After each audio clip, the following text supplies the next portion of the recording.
नमस्कार दोस्तों, स्वागत है आप सभी का। आज की डेट है 4 अगस्त 2023। आइए शुरुआत करते हैं आज के प्रीलिम्स मंत्रा के डिस्कशन की।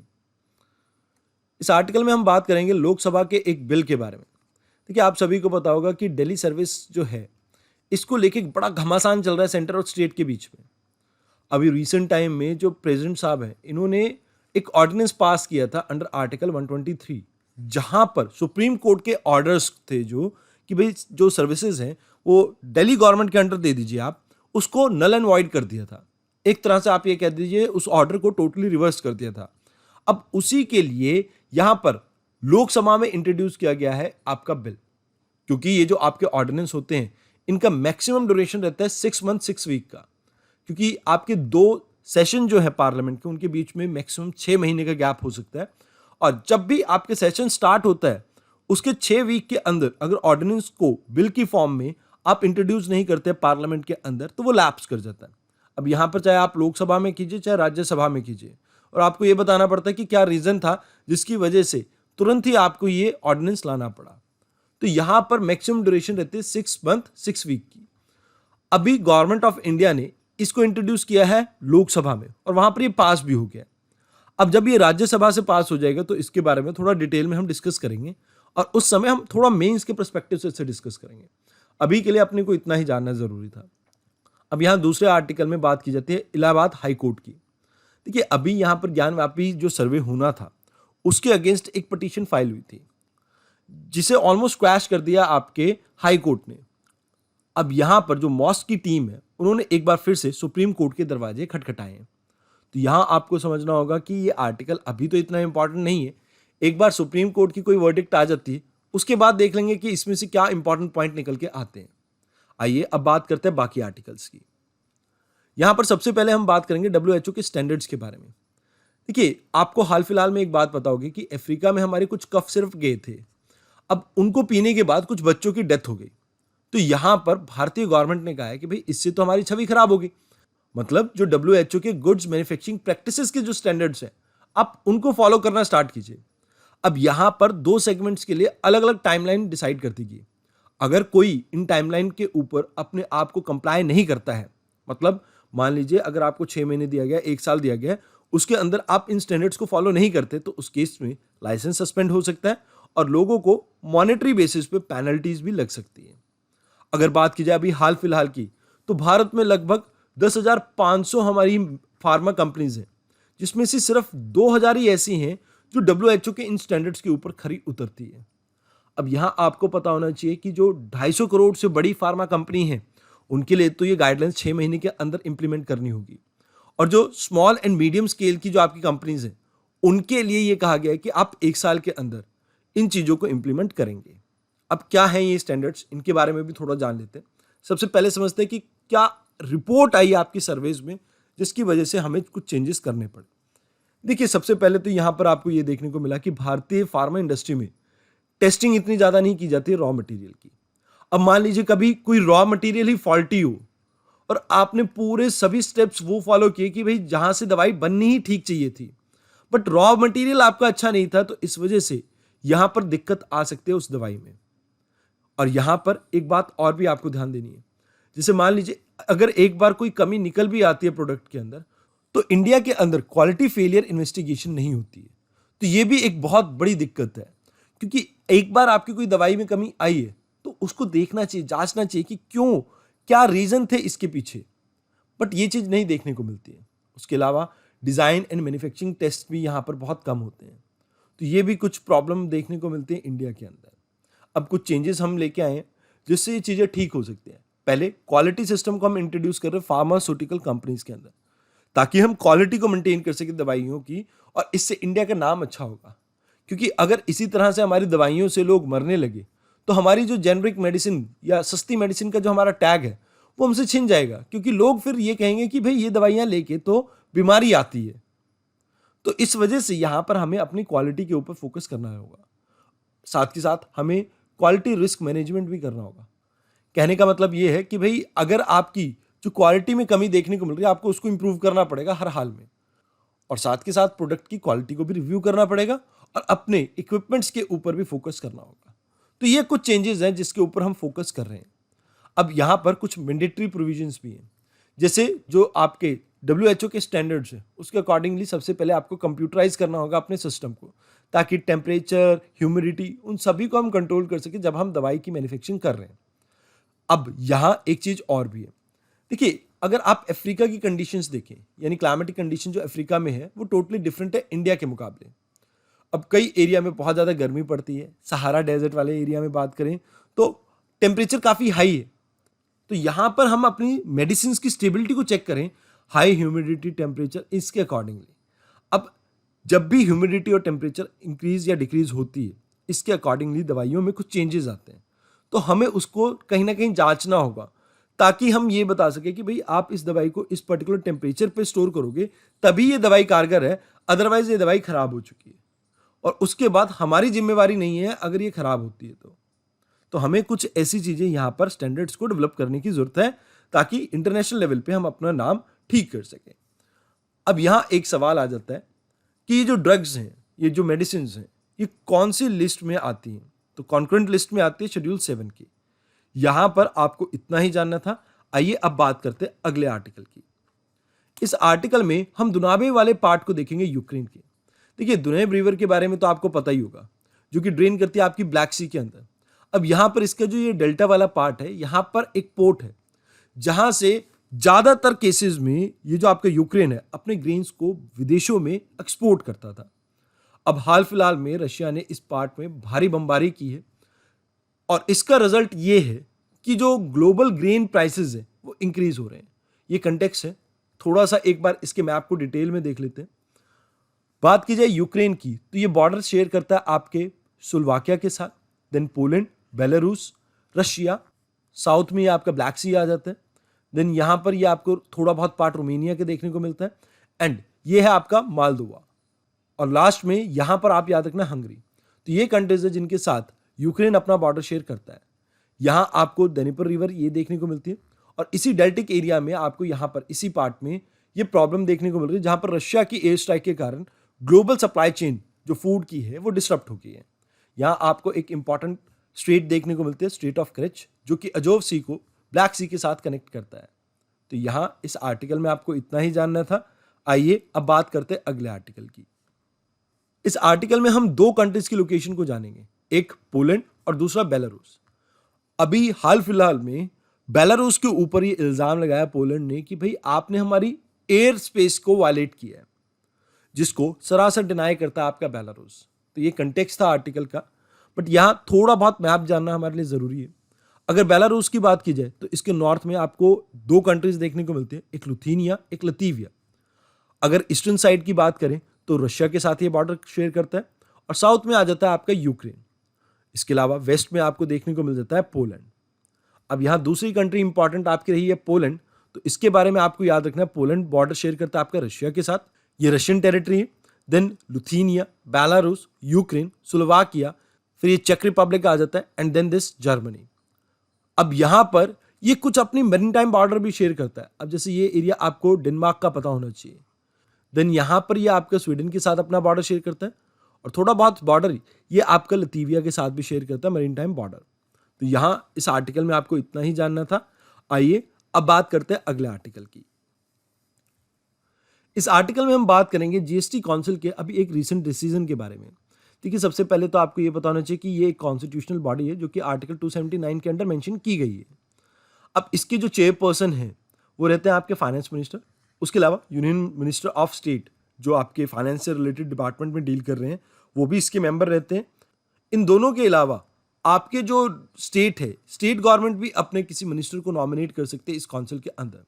यहाँ 1/3 जो वोट है आपकी सेंट्रल गवर्नमेंट के पास रहता है, और 2/3 जो वोट है वो आपकी स्टेट गवर्नमेंट के पास रहता है। जो भी डिसीजन इस काउंसिल में लिया जाता है वो 75% के हिसाब से लिया जाता है। मतलब प्रेजेंट एंड वोटिंग 75% अगर आपके पक्ष में है तभी वो डिसीजन लिया जाएगा।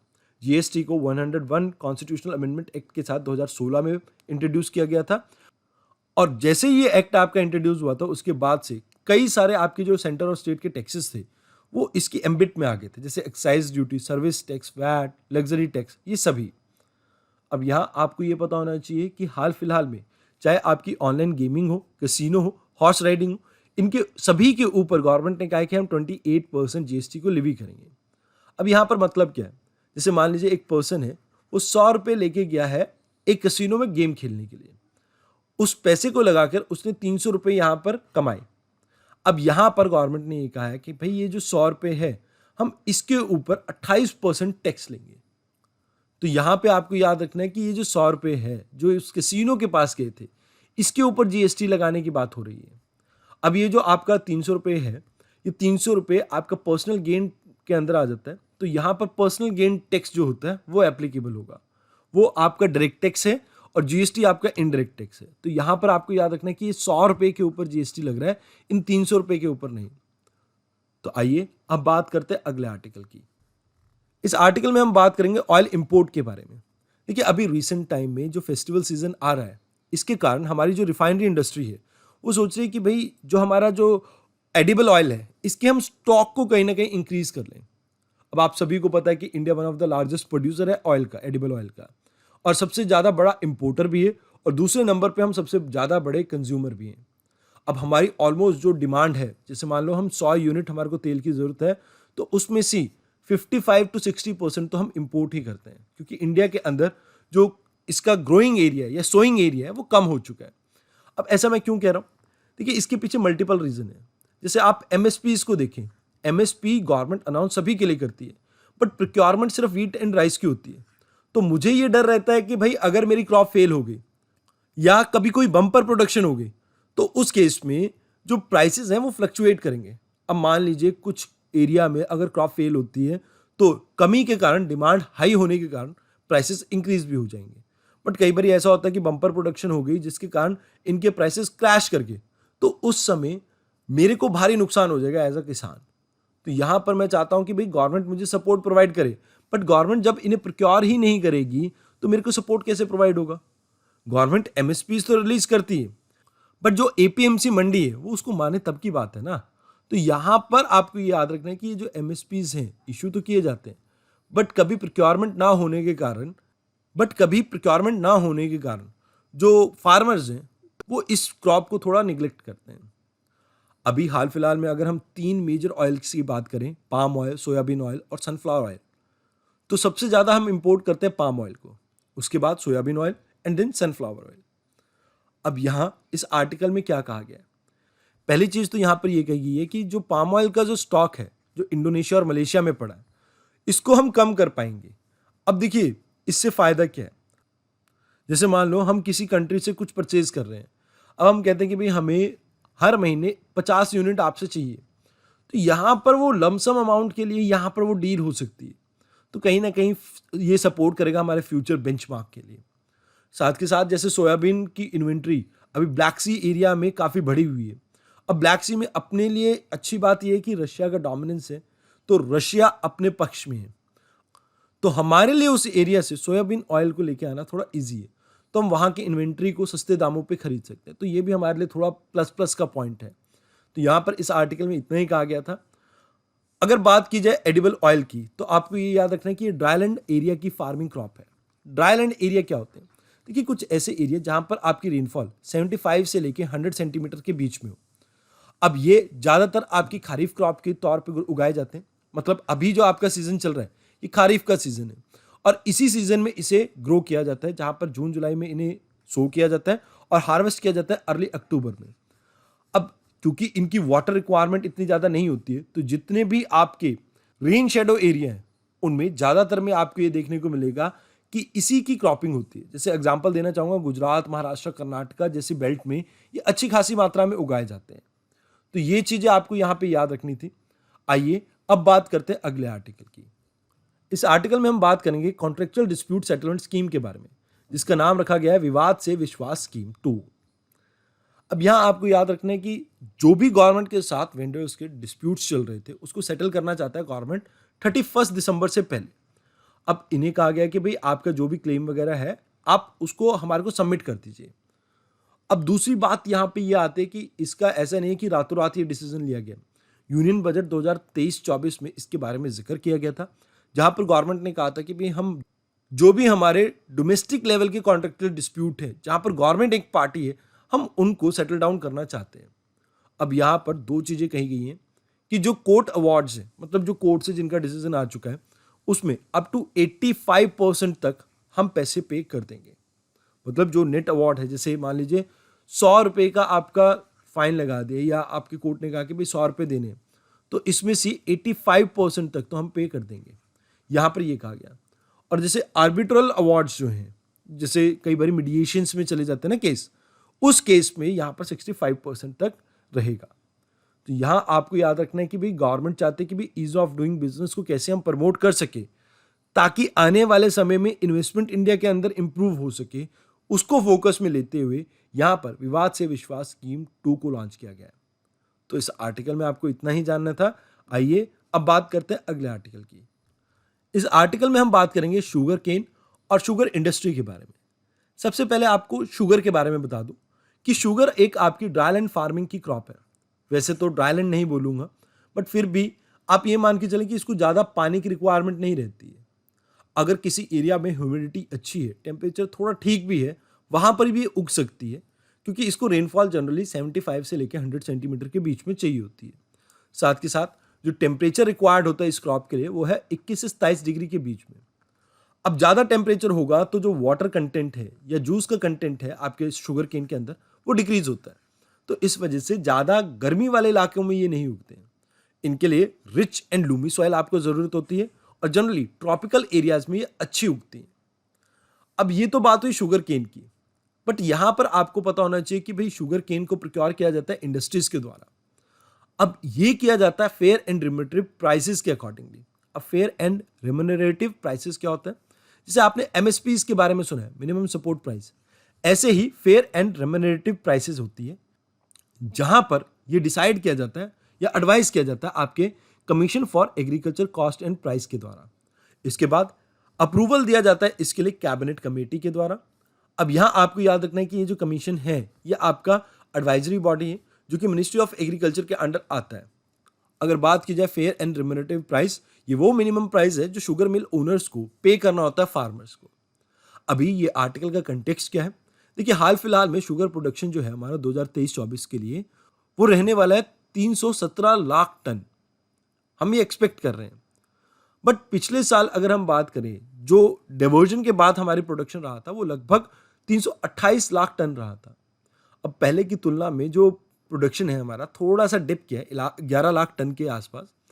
अब यहाँ आपको याद रखना है कि जो हमारा इथेनॉल का डिवर्जन है अभी इस सीजन में है 41 लाख टन का, आने वाले सीजन में ये इंक्रीज होकर हो जाएगा 45 लाख टन का। तो जैसे जैसे इथेनॉल के लिए डिवर्जन जो है आपका वो इंक्रीज होगा, वैसे वैसे यहाँ पर शुगर की जो प्रोडक्शन है इंडिया के अंदर वो कम होगी। तो हमें कहीं ना कहीं एक बैलेंस मेंटेन करने की जरूरत है, जहाँ पर हम अपने शुगर की प्रोडक्शन को इंक्रीज कर सके, इन्हांस कर सके, इसके ऊपर हमारा फोकस होना चाहिए। तो यहाँ पर इस आर्टिकल में यही जानना जरूरी था। आइए अब बात करते हैं अगले आर्टिकल की। इस आर्टिकल में हम बात करेंगे लिथियम के बारे में, जो कि व्हाइट गोल्ड के नाम से भी जाना जाता है, क्योंकि अभी ये हाई डिमांड में है। डिमांड में क्यों है? क्योंकि रिचार्जेबल बैटरीज के अंदर इसकी रिक्वायरमेंट रहती है, जिसकी वजह से इसकी डिमांड इंक्रीज्ड है। ये सॉफ्ट और सिल्वरी कलर का आपका एक मेटल है। अब इसके जो मेजर रिजर्व है वो वर्ल्ड में आपको चाइल, ऑस्ट्रेलिया और अर्जेंटीना में देखने को मिलते हैं। लिथियम ट्रायंगल्स के नाम से चाइल, अर्जेंटीना एंड बोलिविया आपके जाने जाते हैं। और भारत के अंदर रिसेंटली जम्मू कश्मीर के रायसी एरिया में और कर्नाटका में इसके रिसोर्सेज देखने को मिल जाते हैं, यानी रिजर्व्स देखने को मिल जाते हैं। अब ये न्यूज़ में इसलिए था क्योंकि गवर्नमेंट ऑफ इंडिया ने इसे एटॉमिक मिनरल की कैटेगरी से निकाल दिया। अब एटॉमिक मिनरल की जब तक ये कैटेगरी में था तब तक इसकी ऑक्शन नहीं की जा सकती थी, मतलब प्राइवेट सेक्टर इसके अंदर पार्टिसिपेट नहीं कर सकता था। अब क्योंकि गवर्नमेंट ये चाहता है कि भी प्राइवेट सेक्टर इसके माइनिंग करे और इसकी एक्सट्रैक्शन के ऊपर फोकस करे, तो यहाँ पर इसे एटॉमिक मिनरल की कैटेगरी से निकाल दिया गया है और इसके बाद से प्राइवेट सेक्टर भी अब इसकी बिडिंग में परफॉर्म कर पाएगा। तो यहाँ इस आर्टिकल में आपको इतना ही जानना था। इस आर्टिकल में हम बात करेंगे सिंगापुर के बारे में।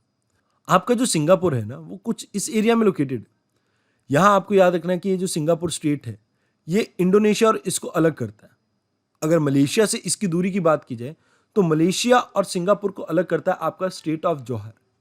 साथ के साथ आपको यहाँ पे याद रखना है मलक्का स्टेट भी, जो कि मलेशिया और इंडोनेशिया के बीच में है।